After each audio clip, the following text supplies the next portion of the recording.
Ik ben Thijs Lodewijk, ik ben 48 jaar. Ik maak beeldend werk en elektronische muziek en dat doe ik onder de naam Ludowiek.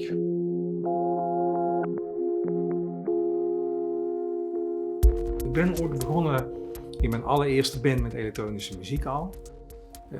Waarin ik met een groovebox en een sampler in een eigen band probeerde een set voor elkaar te krijgen van een uur en optredens te doen. Ik was toen denk ik 16 of 17, zoiets. Ik ben daarna naar het conservatorium gegaan, heb ik basgitaar gestudeerd. En dat heb ik een aantal jaren gedaan. Ik heb ook bij heel veel artiesten gespeeld als basgitarist, maar ben uiteindelijk toch weer teruggekomen bij mijn eerste liefde, namelijk elektronische muziek. En dat is nu 8 jaar geleden.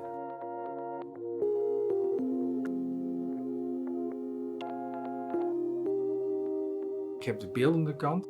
Het hangt er ook een beetje vanaf of dat autonoom is of dat het in opdracht is. Maar mijn autonome werk, als je heel erg uitzoomt, klinkt misschien heel abstract, maar dan gaat mijn werk vooral over de relatie tussen orde en chaos. En dat vind ik interessant iets waarbij, en dan niet zozeer chaos als alleen maar rommelig, maar chaos als het leven, de natuur, de emoties die daarbij horen en het hele ordelijke, het rechte, het rasteren, het gestructureerde en hoe dat soms een relatie heeft en hoe dat soms in gevecht is met elkaar. Dat vind ik nu interessant in muziek en in het beeldend werk. Ik kan ook op basis van dat thema ook instrumenten uitkiezen die gemaakt zijn om iets heel ordelijks te doen, maar uiteindelijk doordat ze niet helemaal perfect zijn, dus door imperfectie zal ik maar zeggen, ook iets chaotisch hebben. En die combinatie heb ik altijd al spannend gevonden. Heel abstract gezegd vind ik niks zo spannend als een menselijk getekende lijn waar die probeert heel strak een lijn te tekenen, maar het lukt niet helemaal.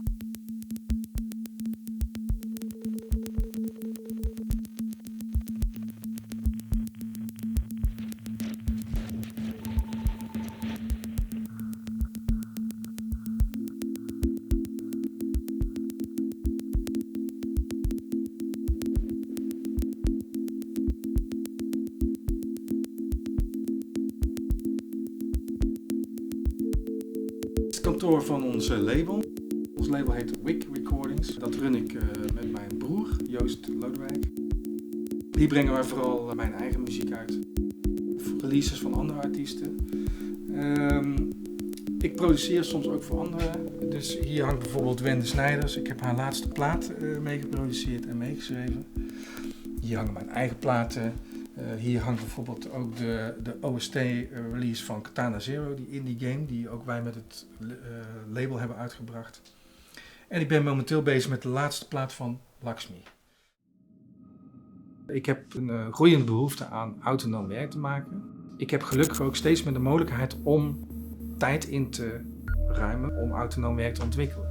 Dus dat is bij mij eigenlijk een crossfade geweest in mijn leven, waarin ik vooral heel erg in opdracht of als sessiemuzikant werkte of dat soort dingen deed. Op het moment dat dat wat succesvoller werd, heb ik dat meteen gebruikt om ruimte te creëren, om met autonoom werk aan de gang te gaan. En dat is begint nu zich ook zo te ontwikkelen dat het werk in opdracht eigenlijk steeds een kleiner deel wordt, zeg maar. Nou, ik vind het wel spannend, want in principe vind ik autonoom werk maken, dan ben je toch kwetsbaarder, vind ik. Want dan stel je echt bloot, dan zit je ziel en je zaligheid zit daarin. Je zegt daarmee eigenlijk, nou, dit ben ik. En dan ben je te kwetsbaarder. Als ik met iets begin wat autonoom is en ik begin daarmee, dan zijn er nog geen kaders. Dus dan heb ik het risico dat ik een hele lange tijd een beetje aan het ronddolen ben en denk, nou, waar ga ik beginnen, waar ga ik naartoe? Totdat het me iets duidelijker wordt en ik begin kaders te krijgen en dan op een gegeven moment dan richt het zich en dan kom je tot een eindpunt. Maar dat proces is veel anders dan en veel intensiever dan iets in opdracht doen. Het financiële aspect speelde zeker een rol. Kijk, het is zo dat in opdracht iets maken heeft het meteen een relatie met financiën. En autonoom werk, dan maak je iets waar eigenlijk er is nog geen behoefte. Je creëert eigenlijk een behoefte waar je op een gegeven moment op den duur wellicht je geld mee kan verdienen, maar dat weet je van tevoren nog niet.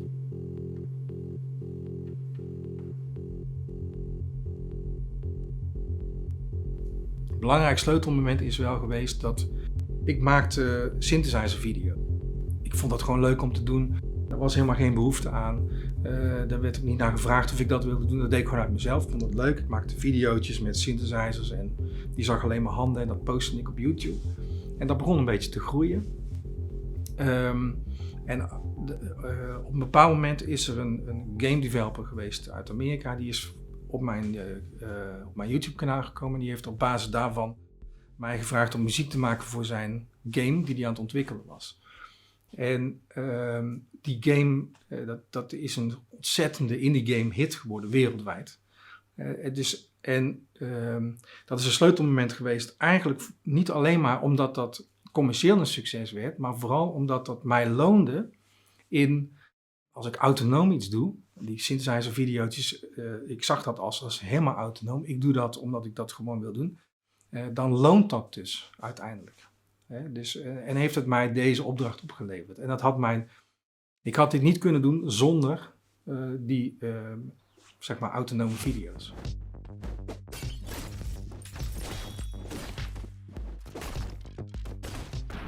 Er zijn 2 sleutelpersonen in mijn leven. Dat is namelijk mijn broer en een van mijn allerbeste vrienden. En mijn broer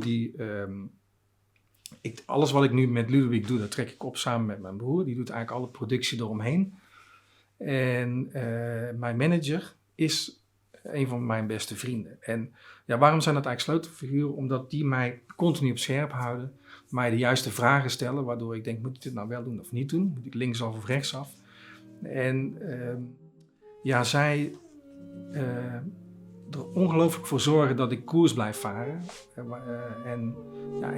en vooruit kom, zeg maar. Dus ik zou het eigenlijk niet zonder die 2 kunnen.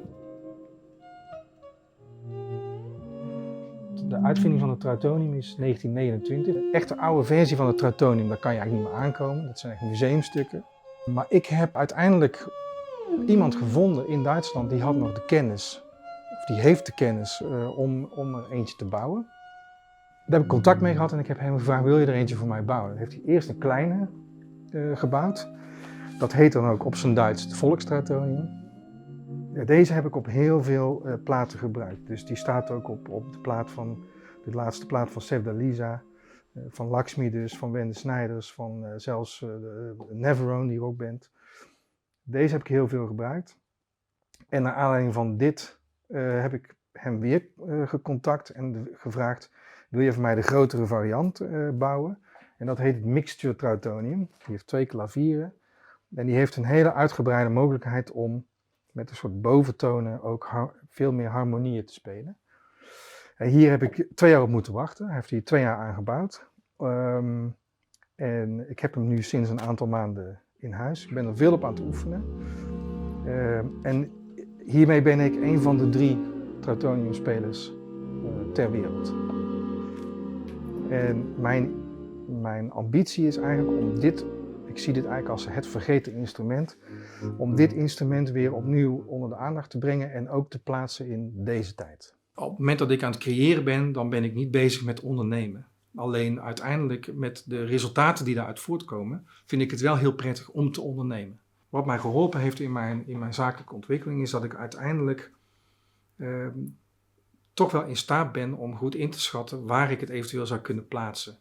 Of waar ik eventueel ook mijn autonome dingen zou kunnen verkopen. Of kan koppelen aan iets wat wel commercieel is. Dat kan bijvoorbeeld gewoon een installatie zijn die ik vanuit een soort autonome drang maak. Maar daarna toch kijk, kan ik die koppelen aan een bedrijf. Ik denk dat daar wel een kwaliteit ligt. Een voorbeeld is de samenwerking die ik heb gedaan met Heijmans, bouwbedrijf Heijmans. Waarin ik de behoefte had om te kijken van hoe klinkt gesonificeerde data. Dus data die uit gebouwen komt, die je omzet in muziek. Waardoor je eigenlijk in staat bent om naar een bouwwerk te luisteren. Dat vond ik interessant om te onderzoeken. En uiteindelijk heb ik dat in samenwerking met bouwbedrijf Heijmans gedaan. Die heel graag wilde laten zien aan de rest van de wereld dat zij ook data hebben en daar interessante dingen mee doen. En om dat op die manier te koppelen, hadden zij een commerciële tool om hun data te laten zien. En kon ik gewoon mijn ding doen, zeg maar. Ja, ik heb best veel uitdagingen. Nou, mijn grootste uitdaging is eigenlijk dat ik probeer om mijn muziek en mijn beeldend werk, dat uiteindelijk één ding wordt. Zowel in mijn hoofd als in de uitingen die ik doe. En dat het daarmee ook voor mijn omgeving of voor de omgeving duidelijk is. Dat komt uit één en dezelfde koker. Of uit één en dezelfde bron. Dat vind ik wel een uitdaging. Dat is moeilijk, want de terreinen zijn zo verschillend. Ik denk, maar ik ben daar volop naar op zoek. Ik denk dat de oplossing dan zit in de thema's waar ik echt in geïnteresseerd ben. Namelijk dat thema bijvoorbeeld als orde en chaos. Of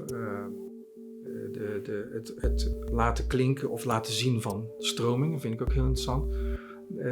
Om dat altijd terug te laten komen. Of het nou in muziek is of in mijn beeldend werk. Dus om dat thema altijd onderliggend mee te nemen. Wat ik graag zou willen bereiken is, denk ik, voor mij persoonlijk heel simpel. En dat is namelijk dat ik in staat ben om mooie dingen te maken.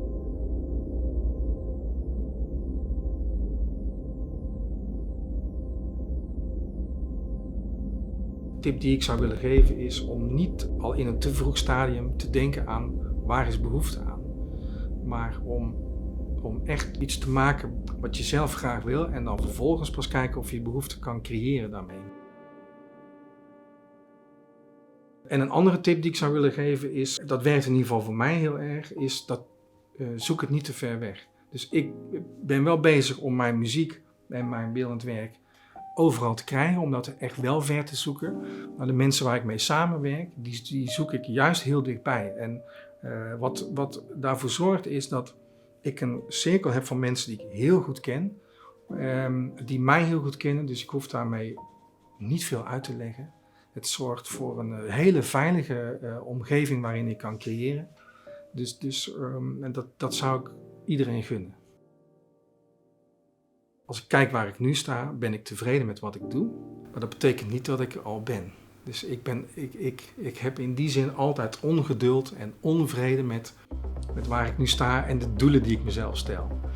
Maar als ik heel even de rust neem en uitzoomen en kijk wat ben ik nu aan het doen, dan ben ik tevreden.